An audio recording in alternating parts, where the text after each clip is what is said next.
Specific threat था कोई, यानी अचानक किस तरह? बिस्मिल्लाहिर्रहमानिर्रहीम। ये आज जी हमारी थाना कोड़ा की चौकी सूड़िया खेल है, उसकी मोबाइल जो है ये रूटीन गश्त पे थी।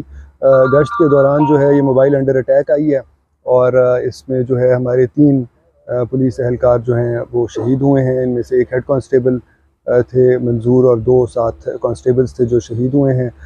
फ़िलहाल जो हमने मौके से शवाहिद इकट्ठे किए हैं तो 2 या 2 से ज़्यादा जो है वो अटैकर्स थे। बाकी जो थ्रेट की आपने बात की तो एक जनरल थ्रेट तो प्रिवेल कर रहा है, लेकिन कोई ऐसा स्पेसिफिक थ्रेट जो है इस मोबाइल या इस चौकी के हवाले से नहीं था। कोई तश्कील के बाद हमने सुना कि इधर कोई तश्कील आया है कोहाट की तरफ से, इसका है कोई? जी डिफरेंट इस तरह की इंफॉर्मेशंस तो हम जो हमारे बाकी सिक्योरिटी इदारे हैं और हमारी CTD है उनके साथ हम मिल के इस पे काम कर रहे हैं। डिफरेंट इंफॉर्मेशंस हैं, लेकिन इस टाइम कुछ भी कहना जो है वो कबल अज़ वक्त होगा।